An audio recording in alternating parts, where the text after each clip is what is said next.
Mbukeli elokugcina ncike leli hora esingena kulo lapha ohlelweni Ekhaya Jikelele. Amahora amabili wonke sesiwashawisa waphuphuta bheka wena.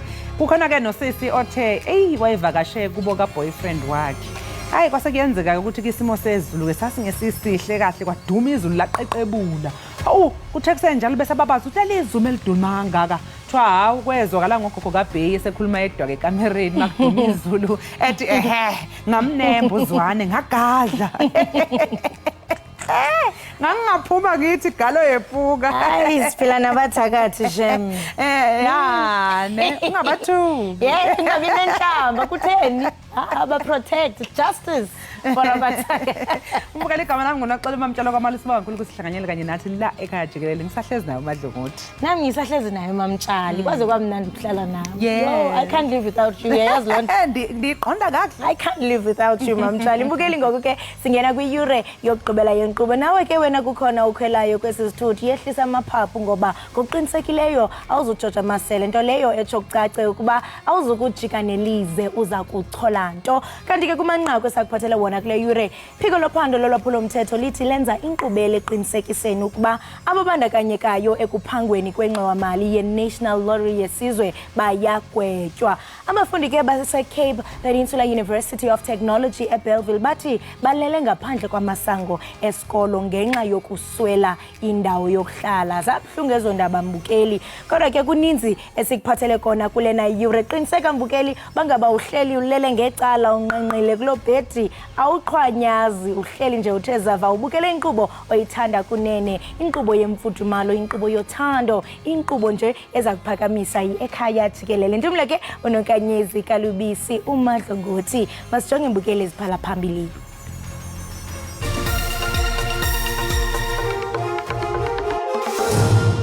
Asimangali amaqembu anjengo-DA uma ehlasela iNSFAS ngoba yazi ukuthi enye yezinto ezibaluleke kakhulu ezenziwe yi-ANC lezi.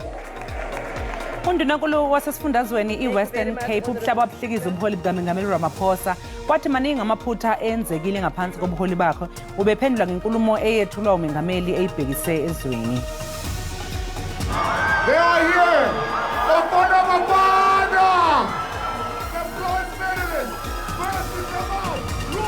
Bafana yamkelwe njengamaqhawe kwisikhululo senqwelomoya izolo xa besuke e-Ivory Coast kukhuphiswano lwendebe yezizwe zase-Afrika.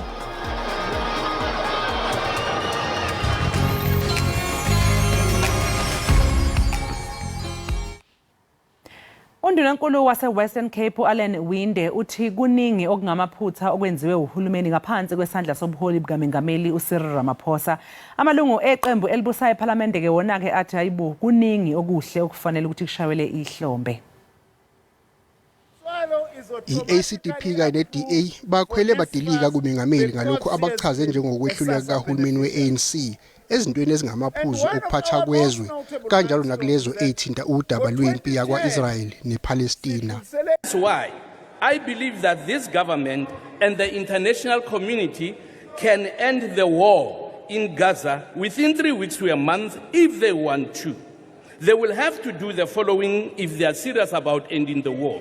Firstly, they should prevail on Hamas to release all remaining hostages hidden in their tunnels. A party called the ANC, who cannot keep the lights on, a party who cannot keep trains running, a party who cannot keep Transnet underpinning the economy, costing us R1 billion a day.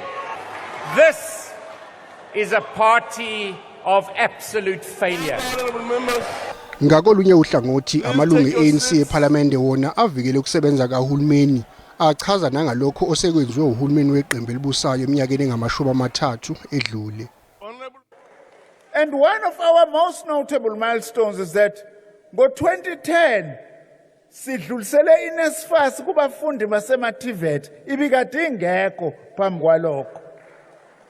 Okunye sifuna ukusho ukuthi asimangali amaqembu anjengo-DA uma ehlasela iNSFAS ngoba yazi ukuthi enye yezinto ezibaluleke kakhulu ezenziwe yi-ANC lezi. Umengameli wezwe uCyril Ramaphosa uzophendula ngalokho obeqophiswana ngakho kunkulumo mpikiswano ebihlaziya ngesimo senkulumo yakhe yesizwe ayethule ngesonto ledlule.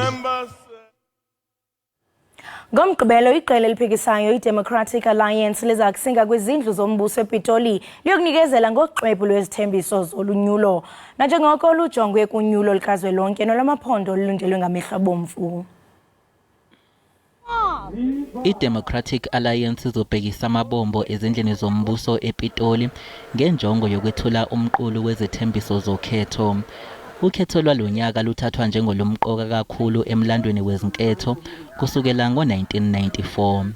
For the first time, the ANC will lose its majority in many provinces in the country. And for the first time, the DA has a pathway to now enter provincial and national government beyond the borders of the Western Cape. Iqembu iDA liphokophele ekugudluzeni iANC ezintambeni zombuso kanti futhi nomlayezo walo ucace bha. The union building is the seat of the presidency and the executive, and I think the reason the DA has chosen that is to prepare citizens and to boost their campaign that indeed we're having a rally where we're actually going to be doing our job as the next government. iDA inethemba lokuthi ukubambisana kwayo kanye namanye amaqembu kuzothela izithelo. This group of 11 parties have put in many long hours of work to forge the relationships that we need to form a new government. Leli qembu lizibophezele ekusebenzeni njengesikhondla se-multi-party charter nokuyisivumelwano sangaphambi ngokhetho samaqembu aphikisayo okuhloswe ngaso ukuketula iANC emandleni. Uphiko oluphenya amacala akhethekile luthi linenqubekela phambili eqinisekiseni ukuthi igilamkhuba zokuphangwa kwesikhwama seNational Lottery ziyagwetshwa. iSIU, amaHawks kanye neNPA bachazele amalungu ePhalamende ngophenyo abalwenzayo bathi baveza ukuthi abasebenzi kanye namalungu ebhodi aphambilini baqola imali engaphezulu kwesigidigidi samarandi. iSIU ke ithi izokwethula umbiko oqala kumengameli ekupheleni kukaNdasa. Mbukeli njengamanje ke sekuleso sikhathi sokuthi ke siphosa amehlo ke sibheke ukuthi kumi kanjani kwisimo sezulu.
Siphinde sikwamukele mbukeli lapha ekhaya Jikelele sibonga kakhulu ukuthi ke uhlanganyele kanye nathi.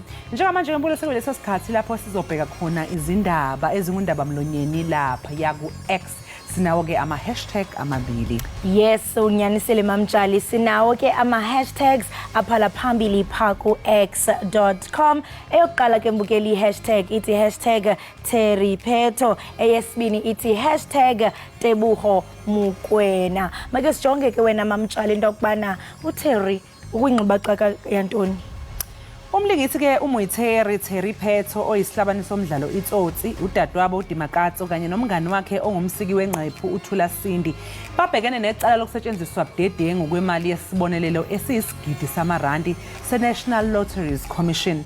Le mali ke ibihloselwe ukusetshenziswa iplazi leyinkukhu. Amagama abo abaluliwe ke embikweni ochaza kabanzi ngemiphumela yophenyo olwenziwa uphiko olukhethekile oluphenya amacala phecelezi i-Special Investigating Unit SIU ngamafuphi mayelana nezinsolo zenkohlakalo nokungaphathi nokwenzeka ngaphakathi lapha e-National Lottery Commission. Hey, angena amanzi endlini ngokwengxele ke mbukeli ebithiwe thaca kwikomiti ejongene norhwebo noshishino eParlamente i5 million yanikwa inkampani ebizwa ngokuba Zipspeaks NLC kweyomnga ka2018. Le mali ke yahlawula kwi-accounts ezahlukeneyo. Bantu abakwazanga ke ukuvala umlomo pha kumakhasi ka x.com. Upere balile sithi into bana Teripeto denied all the allegations leveled against her the first time around, only for her name to appear again. Wafaka ke ubuso bonisa iclowns uthi I want her locked up.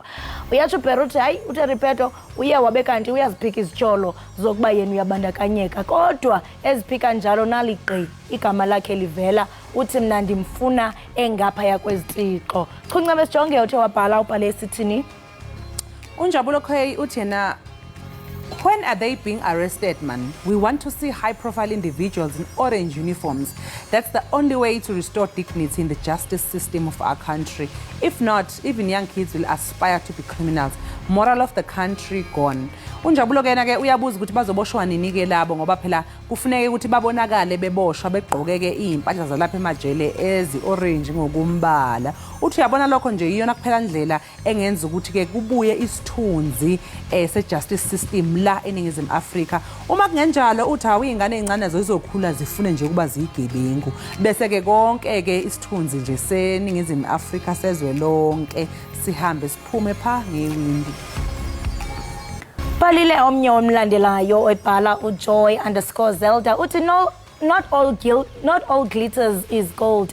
Teripeto and Dr. Nandi's stories, they best example to not envy people thinking they work harder and you don't.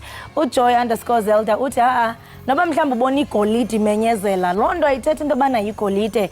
Baluleke amagama sithi into yobana uTeripeto naye uDr Nandi pha ngabantu esingabasebenzisa njengemizekelo into yokubana hayi mani xa ujonge umntu ungayirhaleli into ayenzayo uzacinga uba mhlawumbe yena laa mntu usebenza nzima mhlawumbe ngu-independent girl kanti twaka kuvela ezinto zivelileyo. Icomment yokugqibela ke ebesiyifunda pha ku x.com. Enye ke i-hashtag elandelayo ithi hashtag Tebuho Mukwena. Kanti umdlali weBafana Bafana uTebuho Mukwena uvume umongameli ekuphela kwakhe oze kumamkela ekhaya uJulius Malema kumsitho ke wokwamkela iBafana Bafana kwisikhululo senqwelo moya samazwe ngamazwe i-OR Tambo. Le ntetho ke mbukeli yakhe uTebuho Mukwena ibangela impikiswano enkulu phakathi kwabalandeli njengoko ke beveze ukuba Julius Malema akangomongameli koko yinkokheli yeqela lezopolitiko. Uthabo and 120 others gebona ke uthi wait. Dricus, after winning in the UFC, said our government is the worst in the world and there was no anger from clever blacks. Now, Tebuho Mukwena simply saying Julius Malema is his favorite president and there is a meltdown all over. Wow, this is beyond hate by many towards the EFF. Uthabo ke yena ubalula udaba lokuthi ngesikhathi uDricus ewina lapha iUFC wathi waphawula ngohulumeni walapha wathi nje uhulumeni walapha eNingizimu Afrika is the worst emhlabeni wonke jikelele. Uthi ke kwakungekho ukucasuka kwabantu laba ababizwa ngama-clever blacks akaze bephawule ngokuphawula kukwaDricus kodwa-ke manje njengoba uTebogo nje uvele eyisholo yena nje wathi uJulius Malema upresident amthandayo lapha eNingizimu Afrika hawu seziyabuya-ke lapha ku-X abantu sebefaka-ke ukuphawula kwabo sekune-meltdown all over uthi hhayi lokhu kwedlula ngisho-ke inzondo yabantu abaningi sekubonakala lapho ukuthi cha bayayizonda nje i-EFF. Zangathule naye uHarold wathi ndizawubhala Tebogo Mokoena is a human being before being a player. He has the right to freedom of speech. We are with you. Player yasichaba wafaka ke ne-heart yellow for Bafana. Harold uyathi into yobana hayi kaloku uTebogo Mokoena naye ungumuntu unegazi uyaphila kwaye ke ngaphambi kokuba abe ngumuntu ungumntu ngaphambi kokuba abe ngumdlali webhola esisho into yobana naye unelungelo lokuba athethe nantoni na afuna ukuyithetha. Freedom of speech uyasho into yobana sikunye nawe Tebogo uyathi into yobana ke player yasichaba #Tebogo Mokoena kangako ke abathe babhala kodwa ke mbukeli uba ufuna ulandela ujonge ezinye izimvo qiniseka into yokubana uyachotheza phaa kunomyayi wakho ujonge kuTwitter kukangako ke ebesiniphathele kona phaa kwebeziphala phambili ku-x.com kanti ke mbukeli siyathanda into yobana sinilumkise okanye sinixhobise into yokubana ezi ke ibizizimvo zababhali baphaa ku-x.com hayi ikhona ne-Twitter landelayo ithini usebenzile khona umbukeli obhalile mayelana nale hashtag yethu kaTebogo usebenzile nkambule uthi Tebogo Mokoena should get some media training urgently. Nothing wrong with admiring Julius, but it isn't wise to declare that publicly as sports star on the rise. The world of money and power is political, and in some instances loving what Julius represents could be costly. Usebenzile na ukuthi hayi uTebogo nje kufuneka athole uqeqesheka uma ngabe ezokhuluma ke nabezindaba uthi ayikho into wrong ngokuthi ke uthande uJulius kodwa ke hayi akusinto enobuhlakani ukuthi lokho bese ukwazisa nje ke esidlangalaleni njengoba phela yena ke esawumdlali osasemusha uthi phela leli izwe lemali namandla lipolitical igcwele kakhulu inhlese yezepolitiki ngakho ngezinye izikhathi ungathi uthanda uJulius kanti ke wena awazi ukuthi usuyidonsela ke amanzi ngomsele. Sizibamba lapho ke mbukeli ke ebezikhona lapha yana ku-X ngiyakuzwa sana sithi ku-Twitter uma wakwashintshwa kathiwa seku-X siyayiqonda sizithuka kaloku ulimi lenhlamba ujwayele kaloku beku-Twitter for how long for isikhathi eside ku-Twitter so mase muva sekuthi X hayi umuntu yena salokhu ebamba u-Twitter nditshintshile naxa ujonga uthi Twitter ixelela kakuhle into yobana x.com yes siyacacisela mbukeli njengamanje sesifike equngu ngasedolo kodwa emva komzuzwana siyabuya.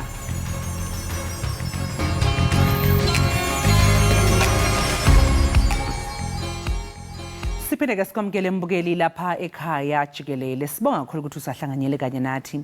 Mbukeli ihhovisi lomcwaningi mabhuku aleneme ngamabhuku omkhandlu umzinyathi KwaZulu-Natal. Lomkhandlu umumethe omasipala kanti ke sekufike iphini likamengameli weqembu iNkatha Freedom Party inkosi uMzamo Buthelezi ukuyobheka ukuthi ngabe inkingi kuphi futhi ingalungiswa kanjani. Shenge mhlonishwa sikubingelela ekhaya Jikelele sibonge kakhulu ngesikhathi sakho namhlanje ekseni. Ngiyabonga nami ngiyabonga kakhulu to have me. Mhlonishwa besicala nje ukuthi ukusichazele ukuthi yini ekususe eParliament yaze yayokufaka emkhandlini umzinyathi KwaZulu-Natal. Okay, ngicela ukuqala nje I was invited by the honorable mayor to come ngizobalekelela bebe ne strategic planning session. Lokho ukususileyo ke nanokuthi ke as a party sine interest emzinyathi. Njengoba sidiphe abaholi nje ukuze behambise ama-service kubantu so it's our interest ukuthi ma kukhona ongahambi kahle sisondele eduzane sibanikeze i-support nokubona ukuthi kuphi la singangenela khona politically if kunesidingo.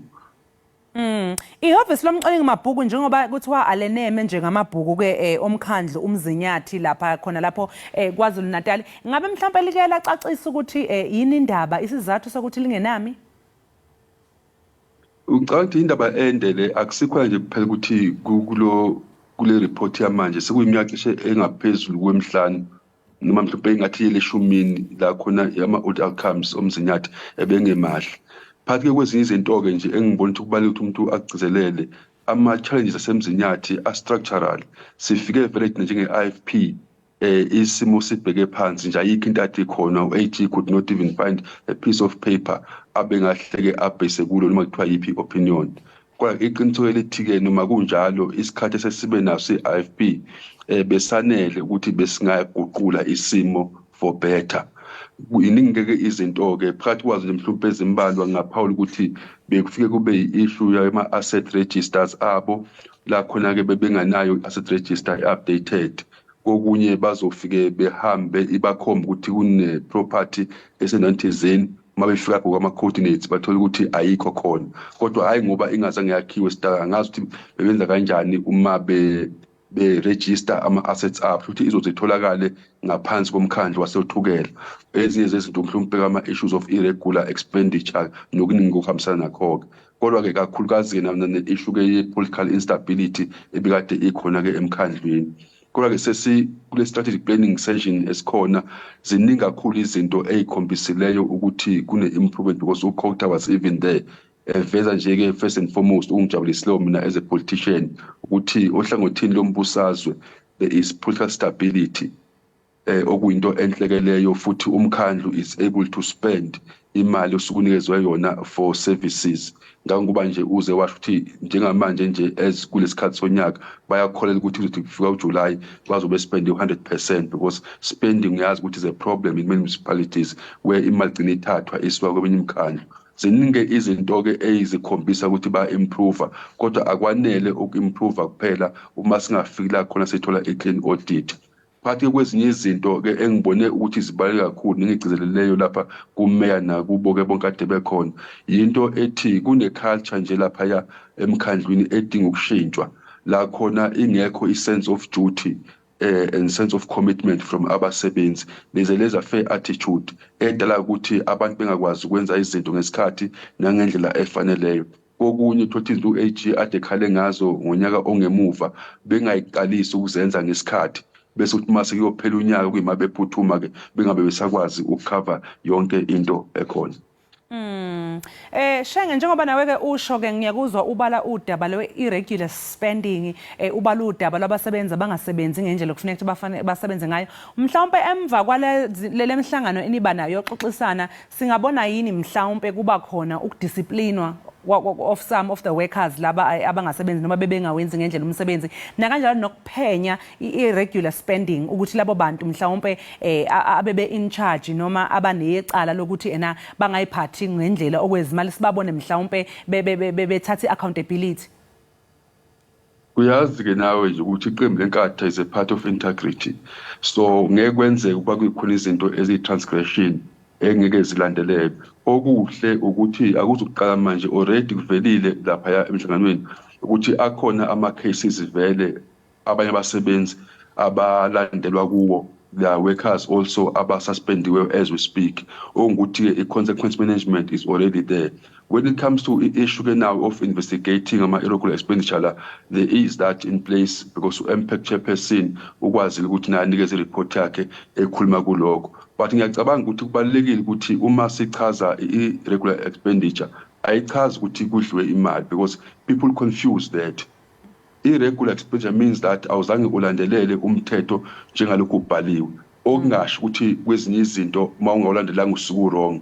So kufanele uba uchaze izathu ezikolele kulokho. Uma kuyizathu ezenelisayo then the council will condone that. Okungukuthi kwesinye isikhathi befike benze izinto ngokwesibonelo nje umkhandlu na osupply amanzi and sanitation. So ke uma kuqhuma ipipe i-process ethi fanele advertise for 15 days kuthola service provider nani akwazi ukuqhuma ipipe manje ulinde wena inyanga yonke ukuze unethe ama-process. You can appoint a service provider immediately awenze umsebenzi then you take that to council bese-ke i-endorse-ke retrospect. Ngicabanga ukuthi irregular does not necessarily mean ukuthi imali idliwe futhi akusho ukuthi kune-irregular expenditure which amounts to be disciplined or otherwise, but isho ukuthi having done that akube ne-process-ke ulandelayo to regularize if there is a need. Then it was a deliberate act on the part of our officials for their own reasons.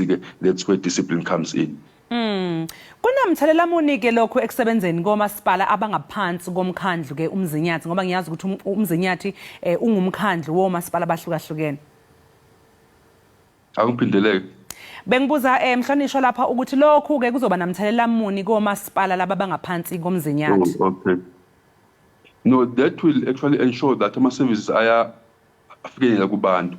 Because uma uzokhumbula kahle umkhandlu we-district umsebenzi wawo nje wodwa it's water and sanitation. So if they improve kwi-performance yabo, they improve in their financial controls, abasebenzi nabo beba nesibopho esisha sokusebenza bafeze zonke izinto ngendlela efaneleyo. Lokho kusho ukuthi ke i-supply of amanzi izokwazi ukuthi ifike kubantu ngendlela efaneleyo, then people will be happy and get their services in time and improve even network yabo as umasipala in terms of how many people do they reach. What was also very important is that umasipala semzinyathi into abantu abanye abangayinaki omunye wemkhandlu embalwa which has put the infrastructure on the ground more than municipalities. Bese kuba ukuthi ke mhlawumbe ke i-challenge yamanzi ke availability yawo ke because ezinye zezinto zithi sibuye uma sikhononda umkhandlu ungakwazi ukusebenza njengalo umzinyathi singanaki i-challenge yamanzi ekhona izwe lonke because almost all these municipalities they are struggling in terms of water ngenxa ukuthi amanzi vele asisenawo. So lokho fanele basiqaphele ke ukuthi ke la akhona amancane ayakwazi ukufinyelela kubo bonke abantu ngendlela efaneleyo. Mhlonishwa ke zizodonsa isikhathi esingakanani lezi ingxoxo ozoba nazo ke nomkhandlu umzinyathi kanti ke uzobe ke senenzani ngeziphakamiso namasu ke enizowathola? Ngicabanga ukuthi ama-resolutions athathiweyo lapha ahlukahlukeneke kakhulukazi amaningi vele athinta wona umkhandlu of which ke akungakanani esingakwenza thina as i-politics ye-IFP outside, but our leaders in the municipality they will address those areas akhonsena bona as political leaders. Then the management has also to come up with plans asuggested futhi emhlanganweni ukuthi how do they deal with all these issues that were raised. On my part, ngiyakholelwa ukuthi things will turn around because I could see the paradigm shift from everybody who was there and the recommitment to serve. Kodwa ngithe over and above that, ngizoqinisekisa ukuthi after isikhashanyana ngiphinde ngibuye futhi ngizokhuluma ke manje ne-component ke yama-politicians la IFP ukuthi nakhona abaphakamisa amakawusi and make sure ukuthi oversight bayenza ngendlela efaneleyo and ensure ukuthi they give support even basebenzi because where abasebenzi bengekho happy then akwazi ukuba ne-maximum output, but where workers are happy they become committed bekwazi ukwenza umsebenzi ngendlela efaneleyo. Kodwa nje from the mayor's point of view naye ugcizelela kakhulu ukuthi kubalekile ukusebenza ngokubambisana and to work as a team. Ingabikho ukuthi department A isebenza in silos ayikwazi ukwenza department B because akuyisizi i-district or any organization ukuthi umuntu ashine ekhoneni lakhe at the expense of all other actual departments. It's better them to understand ukuthi synergism is key in addressing all these challenges raised by AG nama-challenges of service delivery. Sibonga kakhulu ke Shenge ngesikhathi sakho lapha ekhaya Jikelele. Sethembe nje ukuthi isombululo izovela. Siphinde sibone ke umkhandlu wasemzinyathi ususebenza ngendlela efanele ngoba siyazi ukuthi lokho yikho lokho okwenza ukuthi ke nabantu emphakathini nabo bathole ke idingo nqangi ngesikhathi nangendlela egculisayo. Yes, but ngicabanga okunye ukubalulekile ngifuna ukugcizana kubabukeli bakho into ethi enye ama-challenges la emzinyathi abantu abakhokhela ama-services. That's also a challenge because uma usuplayiwe ngamanzi umkhandlu wayenza i-fair share yawo nathi ke ezakhamuzi asikhokhe imali esikwazi ukuyikhokha abantu ungafike bekhokhe kuphela ama-indigent people abayihambisayo emkhandlweni beyozethula ba-assesswe if they are indeed indigent bese bekwazi baqualify for those free liters, but overall people must pay for their services bengayiconnecteli amanzi emapayipini ngaphandle kokugunyazwa nokwenzelwa umkhandlu. Sibonga kakhulu ke baba ngesikhathi sakho. Lowo mbukeli bekuyinkosi umzamo. bekuyinkosi ke uMzamo Buthelezi oyiphini likamengameli we-IFP ovakashele umkhandlu uMzinyathi KwaZulu Natal. Uyingxenye ke mbukeli yethimba elizobhunga ngamasakhalphile abangaxazulula ngawo ke ingqinamba ezibalulwe ngumcwaningi mabhuku ngezithinta ukusetshenziswa kwemali eMzinyathi. Ake sithike qu eyitolo sizobuya ke emva komzuzwana.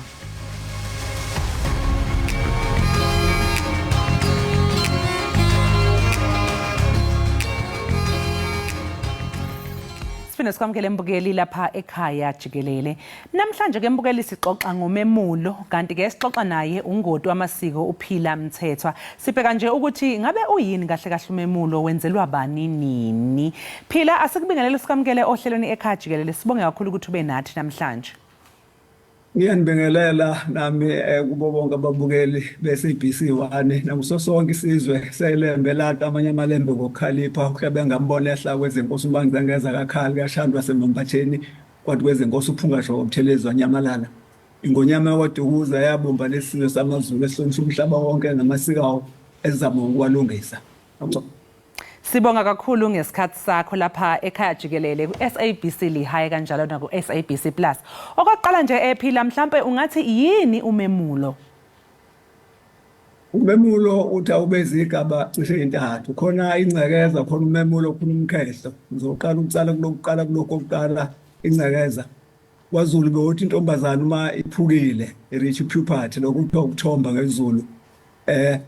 Ibihlala ekhaya engaphumi ekhaya kuze kuphele lezo nsuku ngoba kwakunenkolelo ukuthi uma ibonwa iyaphuma ngaphandle kwekhaya izobona abafana bese beyikhulumisa kunenkolelo ukuthi uma kade ithomba for the first time ekhulunyiswa abafana izothanda abafana idlu uyothi emveni kwalokho ibisifaka emgonqweni insuku lezi ziqede ihlale nezalukwazi ziluleke ukuthi ngoba sekunjena nje ade kwenze ukuthi ubagada abafana iqinisweke na imithi ithomba nkala imlulama nomhlonyana kuthiwa umemulo ke lokho ngapha ugololo sezantsi kuthiwa ilokhuzana ngapha ngapha ngithi kuthiwa umemulo ugololo sezantsi kuthiwa umhlonyana isigaba sokuqala ke leso kuye kuhlatshwa imbuzi uma intombazana isikhulile mhlawumbe no 20 years uyise wayenzela umemulo yayihamba ke ekhaya kunina iyolanda umkhonto lo ezosina ngawo ngamanye amazwi ayisuke yobatshela ukuthi khona ubaba uzongenzela khona ibemba basekhaya kunini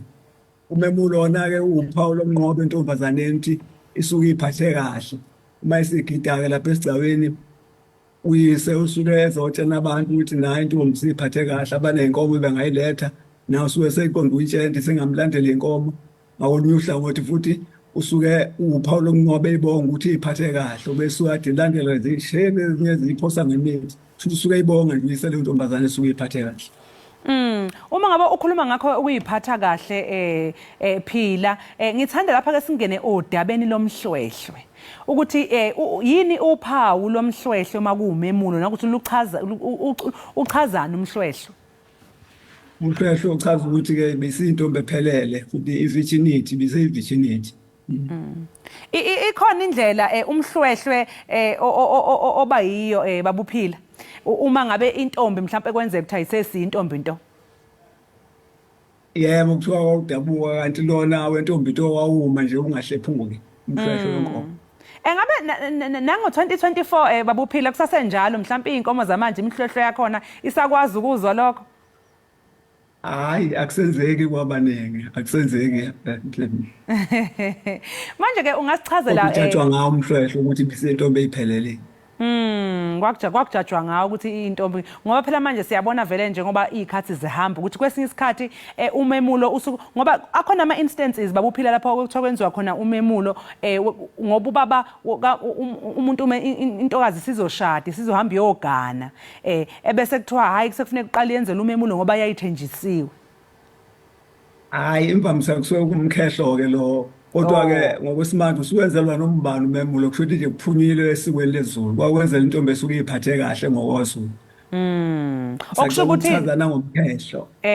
Okusho ukuthi nangamanje ngo2024 uma ngabe nje kwenzelwa intombi into umemulo umhlwehlwe nje usama nje uthi uhlale ube yiwo ungadabuki.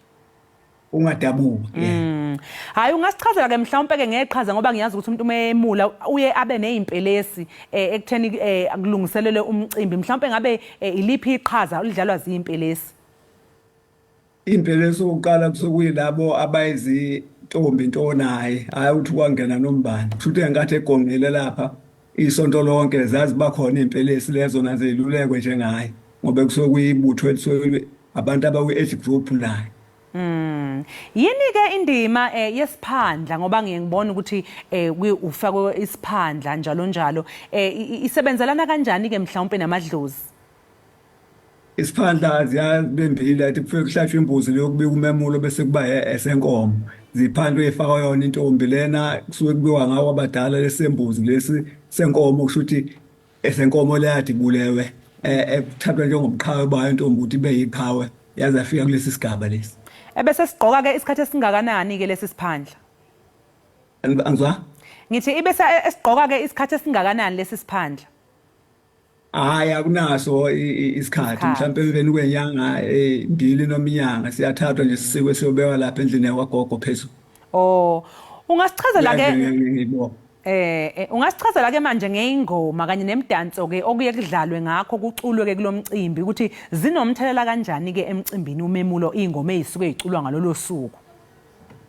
Usho ukuthi ingoma eziningi zisuke nje zikhuthaza laba abasuke bengakangeni lesigaba ukuthi abayiphathe kahle nabo ukuze beze benzelwe lo memulo imvamisa isuke zingoma nje isuke ziwuphawu lokunqoba. Igama leli lithi memulo phela kusaseyilo namanje noma mhlawumbe kuhamba isikhathi liyashintsha ngeke ngezwe ubala ke umhlonyane kodwa konke kusawumemulo. Ngokuhlukana kwegaba lokho umhlonyana kusuke kuyimbuzi khona nomemulo bese kuba khona umkhehlo adethi ngisazochaza ngawo ukuthi yini umkhehlo. Hayi ungasichazela ke ngomkhehlo manje. Umkhehlo ke nakho kuba umemulo kodwa inkomo lehlatshwa uma kuzoba nomkhehlo intombi isuke isikhombile kusho ukuthi ilethwa isoka lentombi la ube wentombi yona esuke izohlatshwa leyo nkomo futhi intombazane umkhonto lezosina ngawo iulanda kubo kwesoka uma kade sikomile. Athi kuke kwenzeka ke manje uthothi ubaba kanawo amandla intombazane izikome engakaze yenzele umemulo isiyolanda umkhonto ke lapha ethanda khona ifikisike ngawo isine ngayo isinga nawo lo mkhonto kothi uma usudlulile umemulo ebisiphinde uhambisa lo mkhonto lapha kwekhaya konina uma yayolanda ekhaya konina engakaqomi uma yayisikomele uhambisa lapha ube kwesoka futhi uma ekhehla kusuke uthi ayasezikuphela amaviki mhlambe amahlanu noma isithupha ingaganile ubifaka lesitholo kuthiwa inkehlo kubizwa ngenkehlo nje kuthiwa umkhehlo nje suke sizofaka inkehlo bese kusele nje amaviki ambali ihambe yogana. Sibonga umkhehlo ke lo umehluko ukuthi inkomo ayibulawa uyise yentombazana ilanda kube kwesoka letho umkhwenyana. Hawu sibonga kakhulu ke phila ngokuthi ke usifundise nje wenabe usichazele kahle ngomemulo nginesiqiniseko sokuthi baningi ke abafunde elikhulu ke kule nkulumo yethu esibe nayo njengamanje sikufisele nje ke usuku oluhle. Yebo kodwa khona omncane la ethi ngifuna ukuchaza. Yebo ungathi qaphu umzuzwana ngenxa yesikhathi.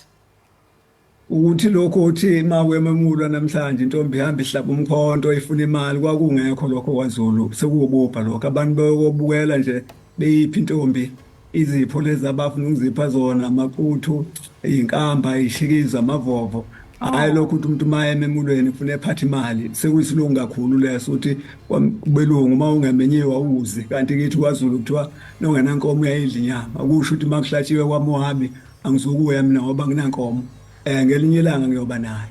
Hawu sibonga kakhulu ke phila ngaleyo ncazelo uyabona nje ke nami sekukhona esengufundile oba bengazi nje ukuthi yili isiko lelo ukuthi uyahlatshwa umkhonto. Sibonga kakhulu ke ngesikhathi sakho. Ngibonga kakhulu na. Lowo ke mbukeli bekuphila Mthethwa oyisazi samasiko esichazela kabanzi ke ngomcimbi womemulo. Hawu kanti akusilona usiko ukuthi ekufuneka kuhlatshwe umkhonto okuphuma imali uthi kudala endulo kwakuhanjiswa nje izipho leso sipho osiphethe lokho okuhlaba umkhonto usesho konke hayi cha sekuyisimanje manje sethemba mbukeli ukuthi ke nawe kuningi ke othe wakuthola kule ngxoxo yethu wakufunda futhi asike qu 8 lo sizobuya emva komzuzwana.